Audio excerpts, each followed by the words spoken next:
జగన్మోహన్ రెడ్డి అక్రమంగా సంపాదించినటువంటి ఆస్తులను స్వాధీనం చేసుకోవాలా లేదా అనే దాని మీద ఆంధ్రప్రదేశ్ ప్రభుత్వం తర్జన పడుతున్నటువంటి నేపథ్యంలో ఇప్పుడు ప్రజా సంఘాలు ముందుకొచ్చి జగన్మోహన్ రెడ్డి ఆస్తులను జప్తు చేయాలి, స్వాధీనం చేసుకోవాలి అంటూ వారు పిలుపునివ్వడంతో ఇప్పుడు అసలు చంద్రబాబు గారు జగన్మోహన్ రెడ్డి అక్రమాస్తుల మీద ఎటువంటి నిర్ణయం తీసుకోబోతున్నాడు అనేది సర్వత్రా చర్చనీయాంశంగా మారినటువంటి నేపథ్యంలో ఈ అంశం మీద మనం విశ్లేషణ చేసుకునేటువంటి ప్రయత్నం చేద్దాం. ప్రస్తుతం మనతో పాటు ఉన్నారు ప్రముఖ రాజకీయ విశ్లేషకులు, ప్రముఖ సీనియర్ జర్నలిస్ట్ సిఎస్ రావు గారు. ఆయనతో మాట్లాడదాం. సార్ నమస్తే. సార్ నమస్తే. జగన్మోహన్ రెడ్డి అక్రమంగా ఆర్జించినటువంటి ఆస్తులు ఏవైతే ఉన్నాయో వాటిని ఆంధ్రప్రదేశ్ ప్రభుత్వం స్వాధీనం చేసుకోవాలా లేదా అనేటువంటి తర్జన పడుతున్నటువంటి సమయంలోనే ప్రజా సంఘాలు ముందుకొచ్చాయి. ఇప్పుడు జగన్మోహన్ రెడ్డి ఆస్తులను జప్తు చేసి స్వాధీనం చేసుకోవాలి ఆంధ్రప్రదేశ్ ప్రభుత్వం అంటూ వాళ్ళు డిమాండ్ చేస్తున్నటువంటి నేపథ్యంలో ఇప్పుడు చంద్రబాబు గారు ఎటువంటి నిర్ణయం తీసుకోబోతున్నారు జగన్మోహన్ రెడ్డి అక్రమంగా సంపాదించినటువంటి ఆస్తుల మీద అనేది సర్వత్రా చర్చనీయాంశంగా అయితే మారింది. దీని మీద మీ విశ్లేషణ ఏంటి సార్? సో ఒకటి ఏంటంటే, ఇప్పుడు వాస్తవంగా రెవెన్యూ రికవరీ యాక్ట్ అనేది ఒకటి ఉంది. దాన్ని బేస్ చేసుకొని దాన్ని రికవరీ చేయొచ్చు. కానీ ఇప్పటి వరకు ఏ ప్రభుత్వం కూడా మారినటువంటి ప్రభుత్వాల్లో ఉన్నటువంటి ప్రజాప్రతినిధుల ఆస్తులు మళ్ళీ రికవరీ చేసుకున్నటువంటి దాఖలాలు లేవు తెలుగు రాష్ట్రాల్లో. ఇతర రాష్ట్రాల్లో ఏమైనా ఉన్నాయో, ఇతర రాష్ట్రాల్లో కూడా దాదాపుగా లేవు. జస్ట్ ఎంక్వైరీ చేస్తారు, వదిలిపెడతారు, అంతే తప్ప రికవరీ చేసుకొని ఆ ప్రజా సంపదను తిరిగి ఇచ్చినటువంటి దాఖలాలు లేవు. ఈవెన్ ప్రధానమంత్రి నరేంద్ర మోడీ కూడా 2014 ఎన్నికల ముందు భారతదేశం నుంచి తరలి వెళ్ళిపోయినటువంటి నల్లధనాన్ని మళ్ళీ తీసుకొచ్చి నేను అందరికి పంచుతానన్నారు. ఇవాళకి మూడోసారి ఆయన ప్రధానమంత్రి అయ్యారు మళ్ళీ. అయినా కానీ ఇవాళకి దానికి సంబంధించినటువంటి ఫలితాలు ఏమీ లేవు. అసలు నల్లధనం ఎంత ఉందో కూడా తెలియదు. నల్లధనం ఎంత ఉందో తెలియదు. అదేదో ఎలక్షన్ క్యాంపెయిన్ గా చేశారు, ఆ రోజు వర్కౌట్ అయింది, ప్రధానమంత్రి అయ్యారు తప్పితే ఆ దిశగా ఆయన అసలు కనీసం ఆలోచించిన దాఖలాలు కూడా లేవు. అలాగే ఇప్పుడు మనం తెలంగాణ తీసుకున్నాం. తెలంగాణలో రాహుల్ గాంధీ తర్వాత రేవంత్ రెడ్డి ఏం చెప్పారు? కేసీఆర్ దోచుకున్నటువంటి సంపదను అంతా కూడా నేను మళ్ళీ వెనక్కి తీసుకొని అందరి అకౌంట్లో వేస్తాం, ప్రజా సంపదని తెలంగాణ ప్రజల అకౌంట్లో వేస్తానని చెప్పి రాహుల్ గాంధీ స్వయంగా చెప్పాడు కాళేశ్వరం ప్రాజెక్ట్ దగ్గరికి వెళ్ళినప్పుడు. రేవంత్ రెడ్డి కూడా అదే చెప్పాడు. రేవంత్ రెడ్డి ఏం చెప్పారు? ఆయన దాదాపు 1,00,000 కోట్లకు పైన సంపాదించాడు జగన్మోహన్ రెడ్డి, కేసీఆర్ 1,00,000 కోట్లకు పైగా సంపాదించేశాడు. 30,000 ఎకరాలు హైదరాబాద్ చుట్టూ ఆక్రమించుకున్నారు.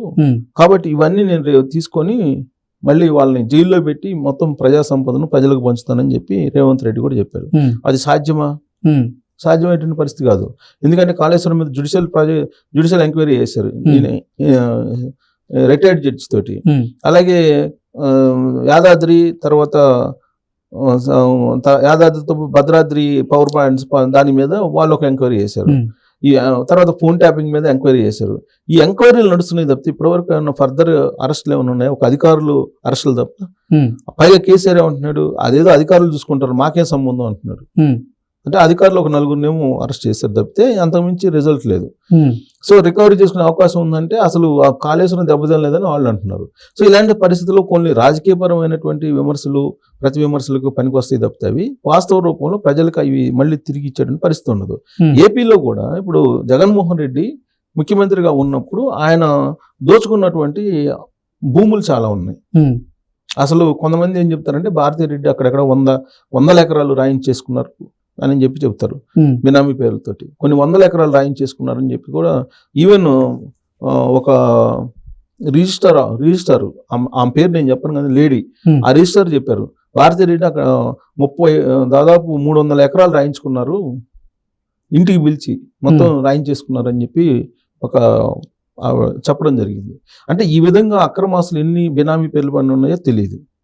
అయితే కళ్ళకు కట్టినట్టు కళ్ళకి కనిపిస్తున్నటువంటి ఆస్తులు ఏమున్నాయంటే ఇప్పుడు పార్టీ ఆఫీసులు నిర్మించినటువంటి స్థలాలు ఉన్నాయి. చట్ట ప్రకారం ఏంటంటే 2016లో తీసుకొచ్చినటువంటి చట్టం చంద్రబాబు నాయుడు అధికారంలో ఉన్నప్పుడే తీసుకొచ్చాడు ఫస్ట్ టైం.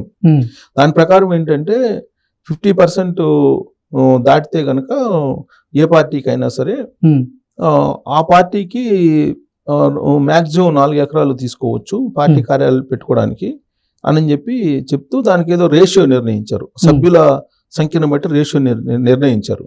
దాని ప్రకారం తీసుకోవచ్చు అని ఒక చట్టం చేశారు. సో ఆ చట్టం ప్రకారం మ్యాక్సిమం 4 ఎకరాలే, అంతకన్నా ఎక్కువ తీసుకోవడానికి లేదు.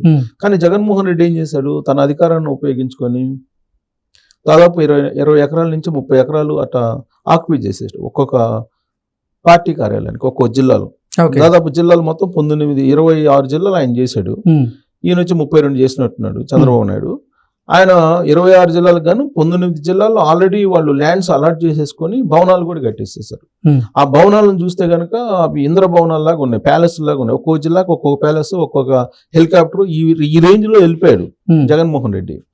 సో అవన్నీ కూడా మళ్ళీ మీరు తీసుకోవాలి, ప్రభుత్వం తీసుకోవాలి అనేటువంటి ఒక డిమాండ్ ఇప్పుడు ప్రజా సంఘాల నుంచి వస్తుంది. ఇప్పుడు ప్రభుత్వం వైపు నుంచి రావట్లా, అవి రికవరీ చేసుకోవాలన్న ఆలోచన ప్రభుత్వం చేయట్లేదు, చంద్రబాబు నాయుడు ప్రభుత్వం చేయట్లేదు. కానీ నోటీసులు ఇచ్చింది కదా సార్ ప్రభుత్వం. నోటీసులు ఇస్తారు, ఇప్పుడు నోటీసులు ఇచ్చింది ఆల్రెడీ. తాడేపల్లిలో ఉన్నటువంటి కేంద్ర కార్యాలయాన్ని ఏదైతే ఉందో దాన్ని అది కూల్చేసి నిలబడటం, అది అంతవరకు కూల్చేసింది, స్వాధీనం చేస్తున్నారు. మరి మిగతా వాటి సంగతి మిగతా కూడా కూల్చేసి స్వాధీనం చేసుకోవచ్చు కదా. ఇప్పుడు వన్స్ నోటీసులు ఇచ్చారంటే ఆ నోటీసులు బేస్ చేసుకుని కోర్టులకు వెళ్తారు. కోర్టులకు వెళ్తే ఏమవుతుందో మన అందరికీ తెలుసు. కోర్టులకు వెళ్తే అది ఇప్పుడు ఒగదగదు, అయ్యే పని కాదు.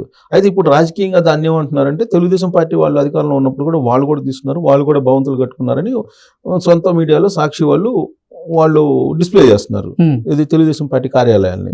అయితే ఇక్కడ తెలుగుదేశం పార్టీ కార్యాలయాలకు, అలాగే వైఎస్ఆర్ కాంగ్రెస్ పార్టీ కార్యాలయాలకి, లేదంటే వైఎస్ఆర్ కాంగ్రెస్ పార్టీ కేటాయించిన భూములకి, తెలుగుదేశం పార్టీ కేటాయించుకున్నటువంటి భూములకి కంపేర్ చేస్తే కనుక 2 ఎకరాలకు మించి ఎక్కడా కూడా జిల్లా కార్యాలయాలకి కేటాయించుకోవాలా తెలుగుదేశం పార్టీ. ఎకరం లోపల ఉన్నాయి దాదాపు చాలా చోట్ల కూడా. అలాగే కేంద్ర కార్యాలయానికి 4 ఎకరాలు కేటాయించారు. వైఎస్ఆర్ కాంగ్రెస్ పార్టీ అలా కాదు కదా, కొన్ని 10 ఎకరాలకి ఒక్కొక్క చోట 10 ఎకరాలు జస్ట్ కేటాయించుకుంది. 4 ఎకరాలు అయితే చుట్టూలో ఉన్నట్టు 40 ఎకరాలను ఆక్యుపై చేసేసి అది మొత్తం ఫెన్సింగ్ చేసేసుకోవటం, ఇలా ఆక్యుపై చేస్తున్నారు. సో కాబట్టి ఆక్యుపై చేసినటువంటి ప్రభుత్వం వల్ల రికవరీ చేసుకోవాలి అనేది ప్రజా సంఘాల యొక్క డిమాండ్. అంతేకాదు ఏవైతే ఈ నిర్మాణాలు ఉన్నాయో ఆ నిర్మాణాలకి ఖర్చు ఎంత అయింది అది అసలు చూపించారా లేదా. అక్రమ నిర్మాణాలు చేపట్టారు, ఎక్కడ కూడా పర్మిషన్స్ లేవు. వాటికి పర్మిషన్స్ లేనప్పుడు దానికి అసలు లెక్క పొద్దు ఉంటుందా? ఉండదు. సో లెక్క పొద్దు ఎందుకు లేదు, దాని మీద కూడా ఎంక్వైరీ చేసి వాటిని రికవరీ చేసుకుని ఆ భవనాలన్నింటినీ కూడా ప్రభుత్వం స్వాధీనం చేసుకొని ప్రభుత్వ కార్యాలయాలకి ఉపయోగించాలి అనేటువంటిది ప్రజా సంఘాల డిమాండ్.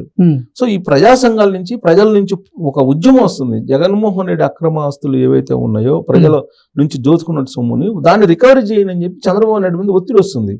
కానీ చంద్రబాబు నాయుడు ఆ ఒత్తిడిని తట్టుకొని వాటిని రికవరీ చేసుకోగలరా అని అంటే ఆయన చట్ట ప్రకారం చేయాలంటారు. చట్ట ప్రకారం చేయాలంటే ఎక్కడ చేస్తారు? చట్ట ప్రకారం చేయాలంటే అనుకో నోటీసులు ఇచ్చారు, నోటీసులు ఇస్తే ఆయన కోర్టుకు వెళ్తారు, కోర్టుకు వెళ్తే కోర్టులో స్టే వస్తుంది. ఇప్పుడు జగన్మోహన్ రెడ్డికి ఆయన అక్రమాస్తుల కేసులో స్టే వచ్చి 10 సంవత్సరాల పైన అయింది. బెయిల్ స్టే మీద ఉన్నాడు కదా ఆయన బెయిల్. సో ఆ బెయిల్ అప్పుడు రద్దు అవుతుందో తెలియదు మనకి, 10 సంవత్సరాలు దాటిపోయింది. మరి ఈ కూడా అంతే కదా, ఈ కూడా అంతే. ఇప్పుడు already YSR Congress party legal సెల్కి ఒక ఆదేశాలు జారీ చేశారంట. లీగల్ గా అన్నిటిని పిటిషన్లు వేసేసి నెంబర్ ఆఫ్ పిటిషన్స్ వేసేసేయండి అన్నిటి మీద అని చెప్పి ఒక ఆదేశాలు జారీ చేశారు. మనసు కోర్టుకు వెళ్తే ఇంకా కోల్డ్ స్టోరేజ్లో పడుతుంది. అది కోల్డ్ స్టోరేజ్లో పడితే ఇంకా ఆయన ఆస్తులు అలానే ఉంటాయి. చంద్రబాబు నాయుడు చేయగలిగింది ఏం లేదు. అందుకే చంద్రబాబు నాయుడుకి ఒక అగ్ని పరీక్ష. ప్రజా సంఘాలు ప్రజల నుంచి అయితే మాత్రం అతను ఆస్తులు స్వాధీనం చేసుకోమని చెప్పి ఒత్తిడి వస్తుంది. చంద్రబాబు నాయుడు ఏం చేస్తారనేది ఆయన ముందున్నటువంటి పెద్ద సవాల్. దాన్ని ఎలా ఛేదిస్తారు అనేది మనం చూడాలి. లేదంటే గత ప్రభుత్వాల మాదిరిగానే ఈయన కూడా చట్ట ప్రకారం చేద్దాం అని అనుకుంటే మాత్రం అది అయ్యేది కాదు.